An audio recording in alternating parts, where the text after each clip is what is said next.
Assalamualaikum warahmatullahi wabarakatuh.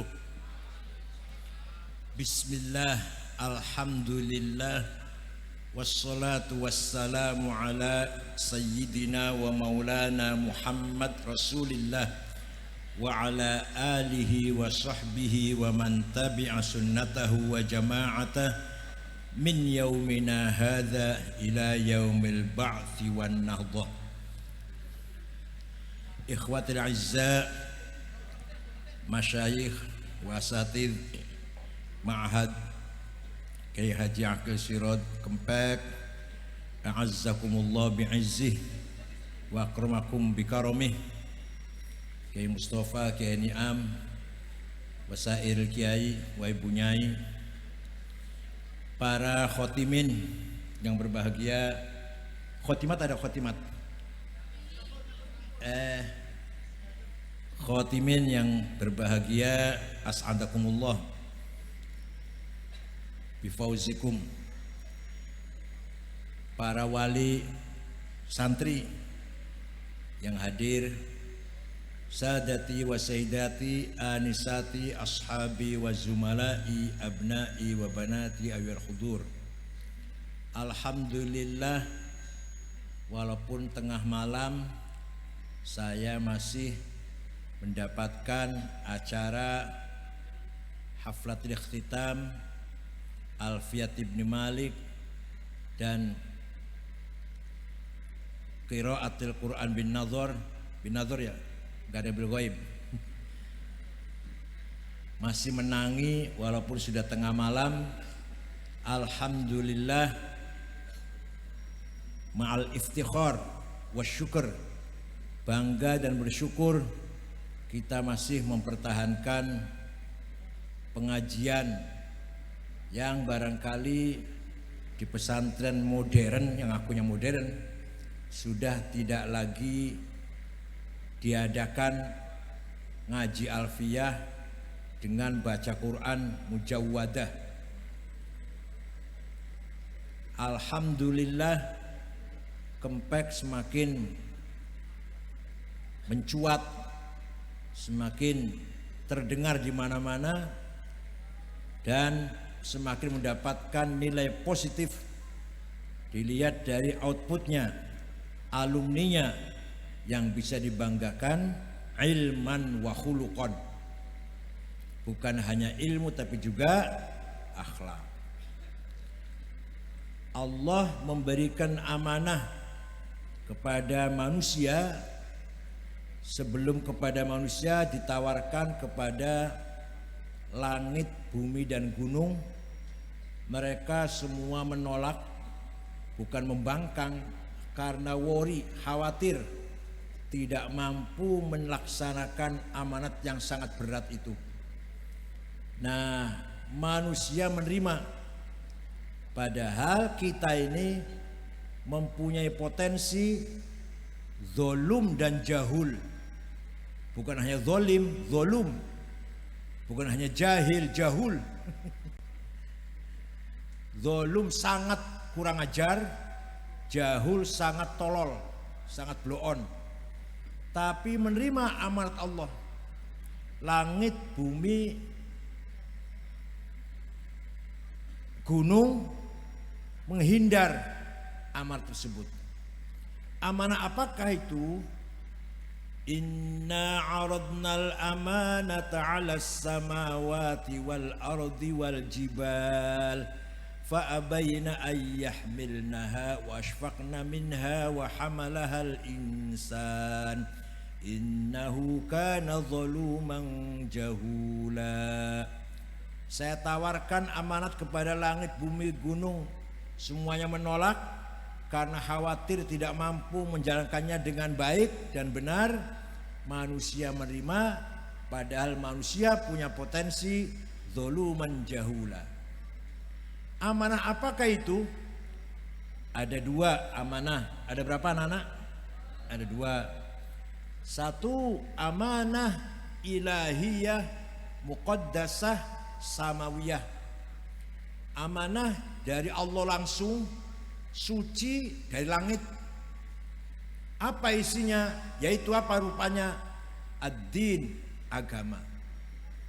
Jadi kita ini menerima amanat agama. Langsung agama itu amanah dari Allah melalui wahyu kepada para nabi. Amanah yang sangat berat sebenarnya. Nah, di dalam agama ada dua. Ada berapa? Akidah dan syariah. Akidah harus kita mantapkan, syariah harus kita amalkan. Akidah harus kita yakini, kita pahami, kita yakini. Syariah harus kita pelajari dan kita amalkan. Itu amanah pertama. Akidah kita Ahlussunnah jelas mengikuti Abul Hasan Al-Asy'ari yang menggabungkan antara nas dan akal. Nas saja dolalun fid din. Kata Imam Qarafi, at-tamassuk bi dhahirin nas dolalatun fid din. Kata Imam Zainuddin Al-Qarafi, barang siapa berpegang hanya dengan letterlek harfiah, zahirnya nas, akan sesat dalam memahami agama. Ketika Nabi Muhammad membagi-bagi ghanimah yang dihasilkan dari mengalahkan Hunain dan Taif, mendapatkan ribuan onta, ribuan sapi, ribuan kambing, dibagi di Ja'ronah sambil mengambil ihram. Baginya aneh, gak seperti biasanya. Yang senior Sayyidina Abu Bakar, Umar, Utsman, Ali, Sa'ad, Sa'id, Tolha, Zubair, gak dikasih satu ekor pun. Yang mu'alaf, karena itu kan baru saja Fathu Makkah, walaupun konglomerat, dikasih ribuan, bahkan ratusan sapi, ratusan onta. Abu Sufyan 100 onta, konglomerat itu padahal. Mu'alaf tapi mu'alaf. Al-Bakhtari 100 onta. Semua para sahabat yang senior diam menerima. Sayyidina Abu Bakar, Umar, Utsman, Ali, Sa'ad, Sa'id diam, tunduk. Dari belakang ada yang protes, maju ke depan. Namanya Dzul Khuwaisir At-Tamimi. Siapa namanya? Ini ada di kitab Sahih Muslim, Kitab Zakah Babul Qismah. Langsung maju ke depan dengan sombongnya mengatakan, "I'dil ya Muhammad." Bagi-bagi yang becus dong, yang adil. Nabi jawab, "Waihak ma'adal al-ardi minni." Celakalah kamu. Tidak ada orang yang lebih adil dariku di muka bumi ini. Yang saya lakukan ini perintah Allah, bukan kemauan saya sendiri. Orang itu pergi, Nabi bersabda, warning, prediksi dan warning lah. Saya khruju min di'i hadzal rajul qaumun yatluna al-Qur'ana wa la yujawizu halaqimahum hum syarrul khalqi wal khaliqah. Nanti akan muncul dari umat Islam wong potongannya kayak gini, Apa? Yaqra'un al-Qur'an, baca Quran, bahkan hafal Quran. Tapi wala yujawizu halaqimahum, hanya sampai bibir, tidak sampai melewati tenggorokannya, alias hanya memahami makna literlek harfiah, tidak mendalami makosidnya, asrornya, bahkan tafsir yang biasalah tidak mau, hanya literlek saja. Wa man lam yahkum bima anzalallahu falahum kafirun.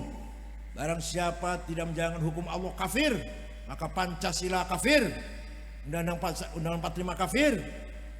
Quran dengan Pancasila baik mana? Bela NKRI dengan bela agama baik mana? Itu pertanyaan salah itu. Jokowi dengan Rasulullah dengan Nabi Muhammad baik mana? Pertanyaan nggak usah dijawab, pertanyaan itu salah itu.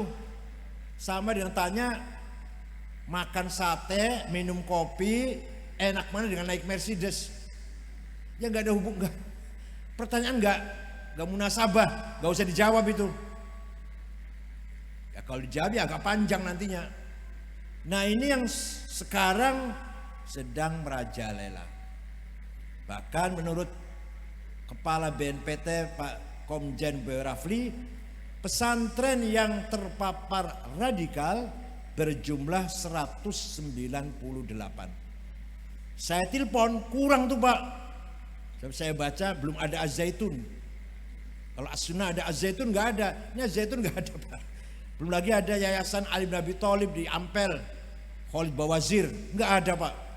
Itu semua radikal semua itu. Walhasil radikalisme itu mudah sekali diterima oleh anak-anak muda, terutama anak-anak muda yang kosong, yang sama sekali tidak ada dasar ilmu agamanya, tahu-tahu didoktrin barang siapa tidak menjalankan hukum Allah kafir, maka menjalankan Pancasila itu kafir, halal darahnya. Nah, radikal itu macam-macam. Ada yang paling jahat, Jamaah Ansarud Daulah, yang paling jahat. Semua halal darahnya kecuali mereka yang sepaham dengan mereka. Semua kita ini boleh dibunuh semua. Di masjid pun boleh dibom, boleh dibunuh di masjid. Membunuh orang di masjid pun boleh. Ngebom masjid boleh. Yang menusuk Pak Wiranto, jad itu. Yang ngebom masjid di Cirebon, itu JAD itu di Polresta Cirebon. Itu namanya takfiri kalau di Mesirnya itu. Didirikan oleh Syekh Ahmad Mustafa Syukri tahun 69. Setelah Ikhwan Muslimun dibubarkan, muncul Jamaah Takfir wal Hijrah yang membunuh Menteri Agama Husain Az-Zahabi, membunuh wartawan senior Yusuf Sibai, dan puncaknya tanggal 3 Oktober tahun 81 membunuh Presiden Muhammad Anwar Sadat. Itu Jamaah Ansarud Daulah. Sing rada mending tapi belum mending di apa sih? Ansarut Tauhid, JAT, Abu Bakar Ba'asyir, Amrozi, Samudra, Ali Ghufran, Mukhlas, Ali Imran. Non muslim boleh dibunuh, habisi non muslim. Gereja, wihara, pura, pagoda, bom. Tapi kalau Islam jangan membunuh orang Islam. Gak boleh membunuh orang Islam. Masjid gak boleh. Itu Ansarut Tauhid yang pimpin Abu Bakar Ba'asyir. Nah, yang sebawahnya lagi Salafi Ja'far Thalib, kiblatnya kota mana? Damaj di Yaman, ya, kota Damaj itu di Yaman. Yang paling softnya, paling halusnya lah itu Wahabi.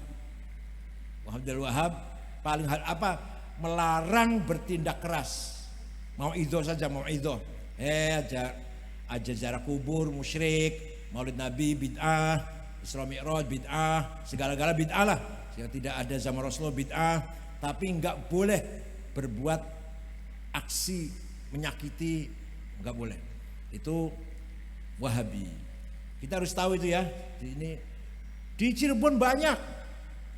Di Cirebon hampir tiap minggu Densus 88 menangkap teroris. Di Cirebon potensinya masih ada. Di mana? Di Indramayu ada. Di Indramayu ada. Siapa tahu itu yang bacok Kiai Farid Jukujati, siapa tahu itu jaringan teroris juga. Siapa tahu. Karena dia pernah ke Jakarta 4 tahun. Bukan hanya sekedar bacok, tapi ada jaringan teroris. Nah, dari sinilah betapa pentingnya tafaqquh fid din. Jadi yang sudah khatam Quran ini mari ngaji tafsir ya. Ngaji tafsir supaya tahu tentang isi Al-Quran dengan benar, tidak hanya letterlek atau harfiah mawon. Itu agama harus dipahami dengan benar. Nggak akan selesai masalah agama, tidak akan selesai ila yaumil qiyamah kalau diperdalami. Kalau dipahami tafaqquh fid din, tidak akan selesai ila yaumil qiyamah. Sayangnya umat Islam setelah abad pertengahan kemari berhenti berkreasi. Dulu sebelum abad keempat, abad pertama sampai abad kelima, ulamanya kreatif, mujtahid maksud penggagas ilmu nahwu, Sibawayh, Khalil bin Ahmad, penggagas ilmu balaghah, Amr bin Ubaid, penggagas tafsir At-Tabari, penggagas penemu pertama. Nah, setelah abad ke-6 seterusnya paling-paling bisa menazomkan. Saya sudah dinazom, disyarahi. Saya sudah disyarahi, dihasyiai. Saya sudah dihasyiai, diringkes. Ya Allah, mukhtasar. Jadi mutar-mutar bolak-baliknya hanya tidak ada kreativitas yang baru, ide baru, hanya menazomkan supaya dihafal gampang. Nazom butuh syarah, disyarahi. Syarah butuh hasyiah, dihasyiai. Kedawan, diikhtisar. Itu menunjukkan mandeknya kreativitas. Sekedar yang ada dinazomkan dan seterusnya itu. Mari, kita ini sudah ketinggalan.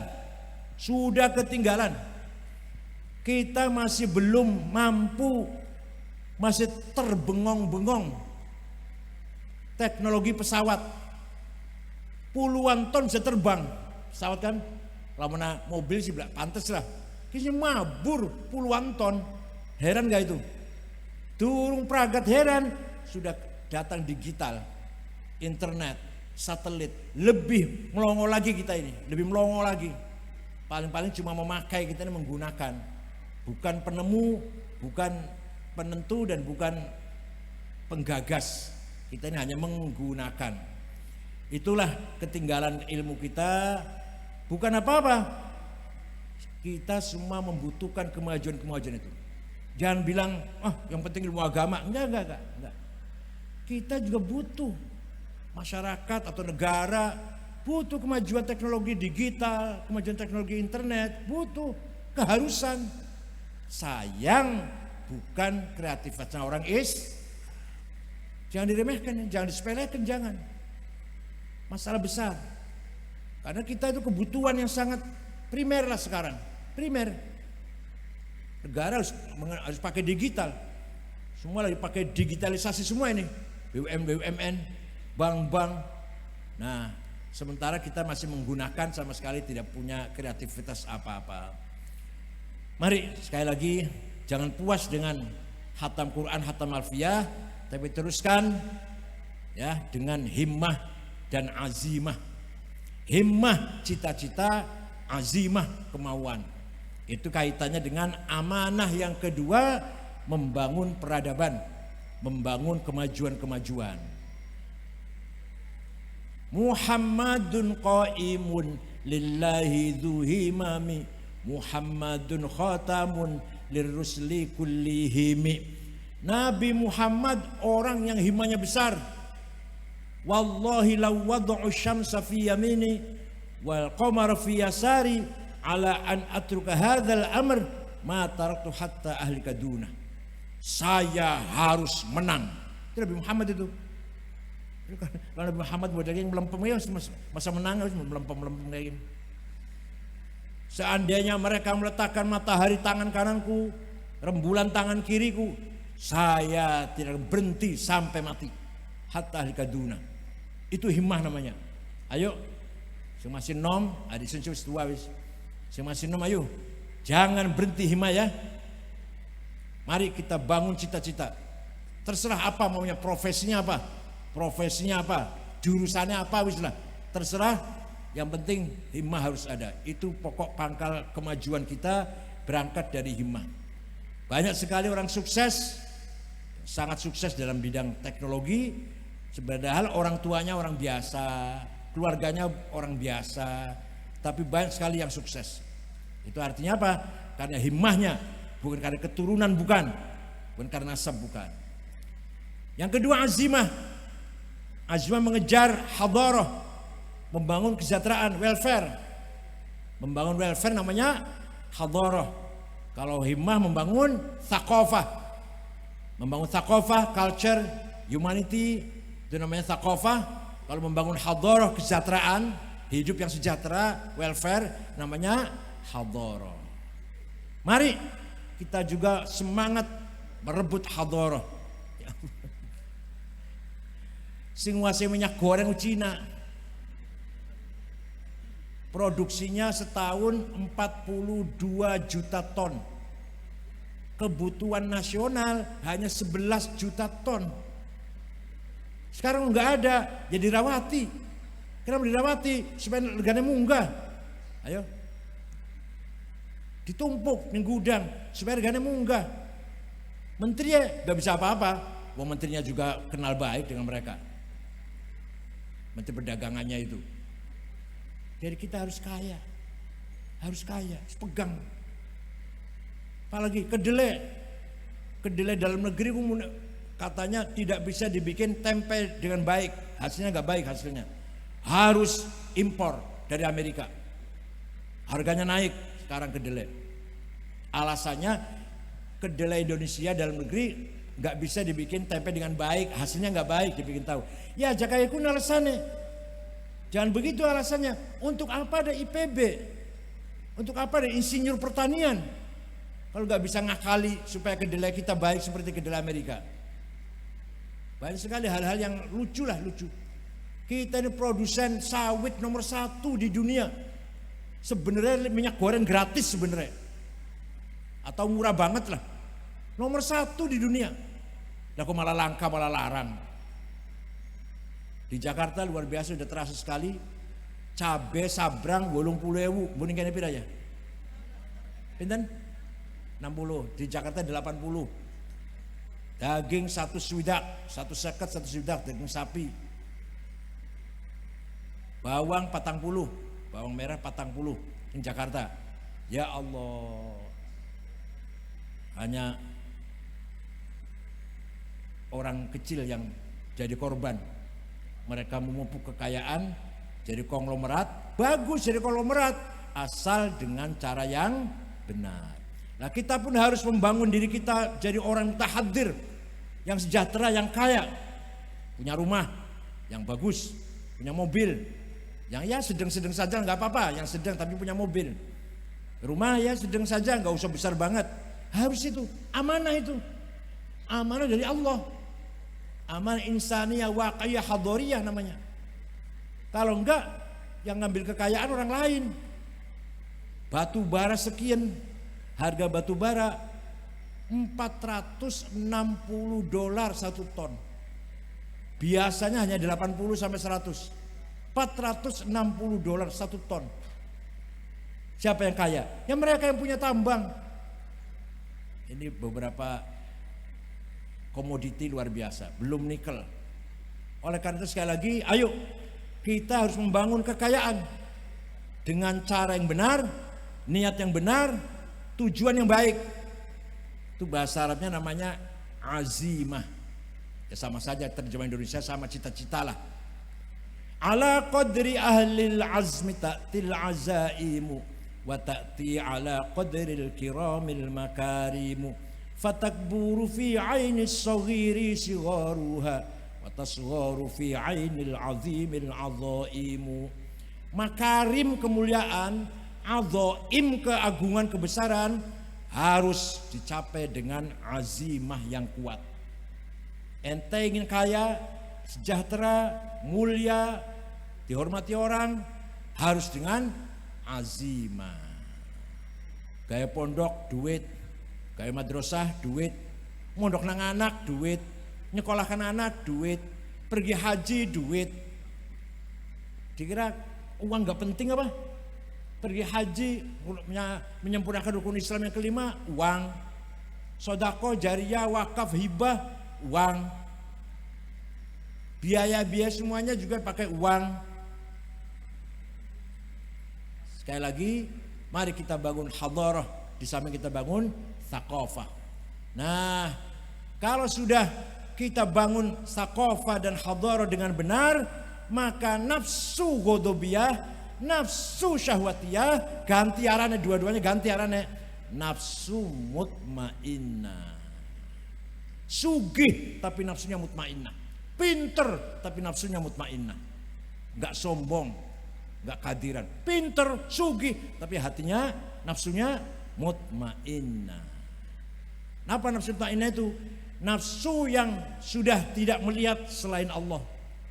Seperti dulu waktu zaman arwah, waktu dulu zaman alam arwah, zaman primordial, nafsu kita itu nggak lihat apa-apa, hanya lihat Allah. Bahar muduning dunia menjadi satu dengan fisik jasmani lah, wuru wong ayu, wuru duit, wuru harta, lihat kedudukan, disitulah nafsu terhalang, mahjub anillah, terhalang dari Allah. Nah sekarang bagaimana? Kita kaya, kita pinter, kita mulia, kita kedudukan jabatan tinggi, tetap nafsu kita mutmainnah, tetap ghairu mahjub anillah. Jangan sampai kita terhalang dengan harta kita dari ma'rifatullah. Yang paling penting seperti itu. Nah, sekali lagi kesadaran kita, dunia ini sangat keras. Terutama di Jakarta ya. Dunia sangat keras. Persaingan politik keras, persaingan bisnis keras. Kalau kita tidak keras, kita kalah. Kalau kita nggak keras, kita kalah. Banyak orang yang ngomong sama saya, Pak Kiai, saya mau jadi calon wapres ya. Oh wapres sih, presiden sekalian nah. Azimah dan himmah gitu loh. Nah soal kau tiba wapres ya mbuh. Tapi dorongnya presiden, masa dorong wapres. Ada yang nawari ketua majelis ulama, ala gombal. Ketua majelis ulama. Ada yang nawari lagi ketua DMI, Dewan Masjid Indonesia, ganti Pak Yusuf Kala. Enggak. Itu bukan, tidak menjadikan prestasi atau prestise bagi saya. Kalau saya jadi ketua majelis ulama atau DMI sama sekali, karena tidak ada tantangan. Makanya Ustaz, jadi majelis ulama itu disusui, dipakani lah. Jadi nggak ada tantangan. Begitulah DMI. Nah, saya maunya yang menantang, semua menantang. Itu ya. Terakhir, Cung. Ini anak muda ini. Pesan saya agar ente menjadi manusia ideal, satu, riyadhah badaniyah, olahraga penting. Walaupun saya sendiri waktu muda nggak olahraga. Olahraga tuh tabungan, nabung kesehatan. Masih nom olahraga, insya Allah tekannya tua bakalnya sehat, kuat, ototnya kuat, adolat qawiyah. Olahraga, riyadhah badaniyah. Kanjeng Nabi pun olahraga. Sayyidina Umar pun bagaimana? Alimu auladakum birimayah. Ajari anak-anak lempar tombak. Diajak olahraga. Ya, gitu ya. Itu idealnya. Yang kedua, supaya sampai umur 65 masih sehat. Yang kedua, olah pikir, riyadhah akliyah. Dengan apa? Tidak harus dengan kitab yang serius, dengan mantek, ilmu mantek, itu mencerdaskan otak.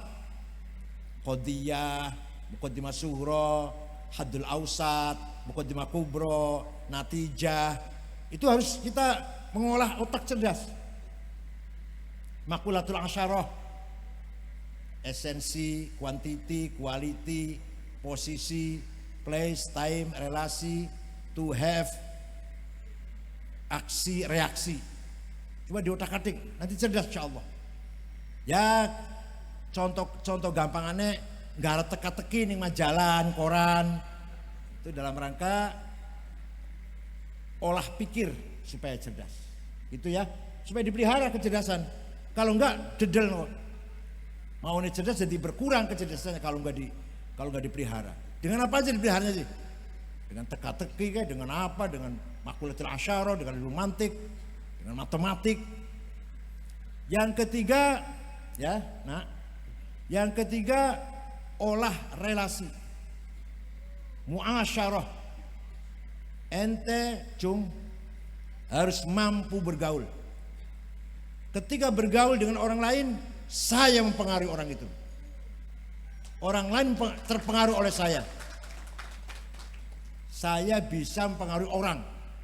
Jangan sebaliknya, saya terpengaruh. Jadi nggak bisa bergaul namanya. Bergaul dengan kiai bisa, ada sendiri tata caranya. Bergaul dengan pejabat bisa, nggak minder. Bergaul dengan orang pinter bisa. Bergaul dengan masyarakat awam. Bagaimana caranya bergaul dengan masyarakat awam yang bodoh, yang awam? Bagaimana caranya? Itu ya, harus bisa semuanya. Itu namanya olah relasi. Yang keempat, olah rasa. Tarbiyah syu'uriyah, atifiyah.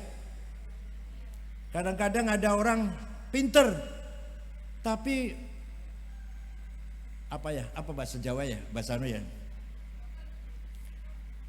sering nyeletuk omongan gak enak, bergaulnya kaku, gak bisa gak bisa mengetahui perasaan orang, kurang punya perasaan lah, kurang punya kepekaan. Contoh misalkan, saya pernah kejadian betul, ada orang bilang istri saya cuci darah, wah udah gak ada harapan tuh. Ada orang cerita istri saya cuci darah seminggu 2 kali, wah gak ada harapan itu. Ya jangan begitu dong. Insya Allah moga-moga waras. Itu namanya mu'asyarah bil ma'ruf namanya. Gak ada harapan itu. Ketika jumpa dengan pejabat, kita harus pandai-pandai berbicara dengan mereka dalam bahasa mereka. Dengan kiai bahasa kiai, bahasa santri lah. Dengan pejabat bahasa pejabat. Namanya olah relasi. Yang terakhir olah syukur, olah rasa sangat terkait sih. Yang terakhir tarbiyatir ruh. Latihan rohani. Ya selama di pondok sebenarnya sudah ada latihan rohani, tapi kadang belum fokus tarbiyah rohaniyah. Diajak. Jangan dikira cuma orang santri yang bisa tarbiyah rohaniyah. Orang luar juga yugo apalagi banyak sekali semedi masyarakat kota itu dalam rangka tahdzirul arwah, taqwiyatul arwah. Jadi bukan hanya kita orang santri, orang luar santri ada latihan-latihan spiritual. Kita pun jangan ketinggalan, santri kader-kader yang akan jadi kiai harus punya rohani yang kuat, spiritualitas yang kuat. Kiai Wahab, Kiai Ali Maksum, Kiai Mahrus, orang-orang yang spiritualitasnya kuat. Kiai Mahrus kalau sudah zikir, kalau sudah wirid, isya sampai subuh. Kalau udah gawat, kalau udah keadaan gawat, Kiai Mahrus udah nggak turun tuh sampai subuh. Itu pula kiai-kiai yang lain. Walhasil, nah kalau nggak begitu kita ini kalah. Senjata nggak punya, bedil nggak punya, kita hanya punya quwwah ruhaniyah gitu ya. Dan bergantung kepada Allah dan Rasulullah. Ya akramal khalqi ma liman aludhu bihi siwaka inda hululil hadithil amami walayadhiqa rasulallahi jauka bi idzal karimu tajalla bismi muntaqimi. Wahai orang yang paling mulia, aku tidak memiliki tempat berlindung kecuali engkau. Dan engkau tidak akan merasa sempit ketika aku minta perlindungan. Idzal karimu tajalla bismi muntaqim. Rasulullah itu namanya Al-Karim. Ya santun, roman, mulia, tapi bisa muntakim. Rasul bisa jadi orang yang tahu nggak muntakim tuh? Yang keras, yang tangguh. Walaupun pertama sifatnya karim, tapi bisa saja menjadi muntakim. Idzal karimu tajalla bismi muntakimi. Fa inna min judika dunya wa dharrataha wa min ulumika ilmal lawhi wal qalami. Karena dunia dan akhirat, wa dharrata itu akhirat, Karena dunia akhirat ini adalah hasil akibat kelomanannya Rasulullah. Adanya dunia dan adanya akhirat. Ilmu lauh, ilmu qalam juga dari ilmunya Rasulullah. Wa min ulumika ilmal lauhi wal qalami. Ini salah satu bait burdah yang menjelaskan betapa besarnya dan betapa luar biasa kita bisa mengambil nur Rasulullah, mohon syafaat Rasulullah ketika kita membangun ruhaniyah kita. Kita nggak usah contoh Kanjeng Nabi lah, kalau Kanjeng Nabi sih luar biasa wis. Sayyidina Umar suatu ketika Sungai Nil di Mesir asat. Biasanya dulunya waktu zaman jahiliyah, kalau Sungai Nil surut tandanya minta tumbal. Perempuan cantik dikasih hiasan, pakaian, gelang, kalung, dilempar ke sungai. Nanti airnya datang menghanyutkan perempuan itu. Nah, setelah Islam, Amr bin As kirim surat pada Khalifah Umar. Ya mukminin, dulu Sungai Nil kalau surut pertanda minta tumbal perempuan cantik. Sekarang gimana? Sayyidina Umar ambil kertas, ambil pulpen. Yang saya hormati saudara Sungai Nil, jika kamu mengalirkan air lillahi ta'ala, mengalirlah. Tapi jika kamu mengalirkan air karena ingin tumbal wanita cantik, enggak usah ngalir. Saya enggak butuh kamu. Dilempar ya, bawa ke Mesir ya, dilempar ke sungai ya, digaun Mesir. Itu benar nih sejarah ini bukan ngarang. Dilempar ke sungai sampai ila yaumina hada. Sungai Nil enggak pernah surut. Itu salah satu karomahnya Sayyidina Umar. Ya, kalau Kanjeng Nabi sih banyak lah cerita Kanjeng Nabi. Kalau Kanjeng Nabi sih luar biasa lebih. Ini cerita yang bukan Nabi lah, yang bukan Kanjeng Nabi. Oleh karena itu, ya menawa barangkali kita kalau latihan riyadhah ruhaniyah, ya dapat syafaatnya Rasulullah. Yes, mirip-mirip sedikit lah kalau Sayyidina Umar, mirip-mirip sedikit. Mirip-mirip sedikit lah. Walhasil pesan saya terakhir ya, olahraga, olah rasa, olah pikir, olah relasi, dan olah ruh. Itu ya, nanti akan menjadi manusia yang ideal insyaallah. Saya kira itu saja. Alfi mabruk kepada para khotimin. Barakallahu lakum jami'an wa nafa'a bikum ulumakum. Ya mudah-mudahan ilmu kamu bermanfaat fid dunya wal akhirah. Wa yahfazkum lima fi wa ya'khudh bi aydikum fil khair was salah wan najah wa yahfazkum min ahad wal afat. Ya. Dan jangan merasa puas hanya dengan khatam alfiyah atau khatam Al-Qur'an. Teruskan sesuai dengan profesimu masing-masing, azimahmu masing-masing. Terserah mau kuliah, mau ngaji lagi kitab-kitab gede, terserah. Itu namanya sesuai dengan azimah masing-masing. Syukran wa dumtum fil khair barakatuh wan najah wallahu lakum thariq. Wassalamualaikum warahmatullahi wabarakatuh. Bismillahirrahmanirrahim. Alhamdulillahi rabbil alamin. Hamdan katsiran thayyiban barakan fih. Allahumma salli salatan kamilatan wa sallim salaman tamma ala sayyidina Muhammadin alladhi tanhallu fariju bil qurab wa tuqadda bil hawaij wa tunal bil ghaib wa husna khatim wa istasqal ghamam bi wajhil karim wa ala alihi wa sahbihi fi kulli lamhatin wa nafasin bi adadi kulli ma'lumin lak. Allahumma anta rabbuna la ilaha illa anta khalaqtana wa ibaduka wa nahnu ala ahdi wa'dika mastata'na na'udzubika min syarri ma sana'na nabulka bi ni'matika 'alaina wa bi dzunubina faghfir lana fa inna dzunuba illa anta. Bismillahi ma sya'allah ma kana min ni'matin fa min Allah. Bismillahi ma sya'allah la ya'ti bil khairi illa Allah.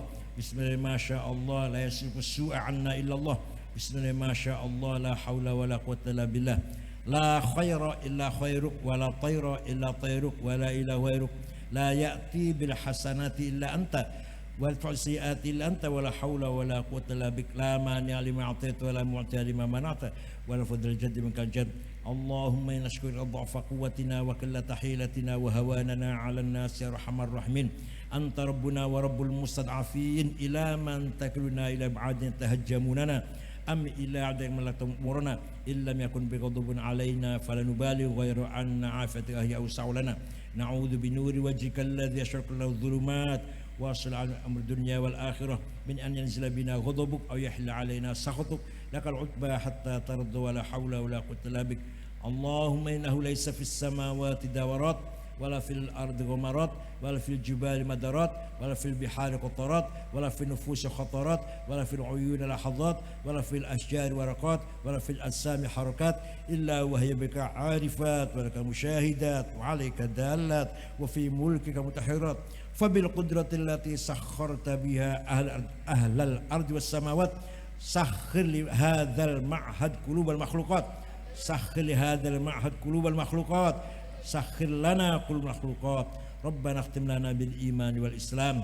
واجعل عند انتهاء آجال هذه الدنيا آخر كلامنا كلمة لا إله إلا الله رب يسر ولا تعسر رب أتم لنا بالخير وليتلطف ولا يشعرن بكم أحدا إنا نجعلك في نحورهم ونشورهم ربنا آتنا في الدنيا حسنة وقنا عذاب النار وصلى الله سيدنا محمد النبي الأمي صلى الله عليه وسلم سبحان ربك رب العزة عما يصفون وسلام على الحمد لله رب العالمين مولاي صل وسلم دائما أبدا على حبيبك خير الخلق كلهم مولاي صل وسلم دائما أبدا على حبيبك خير الخلق كلهم مولاي صل وسلم دائما أبدا على حبيبك خير الخلق كلهم هو الحبيب الذي ترجى شفاعته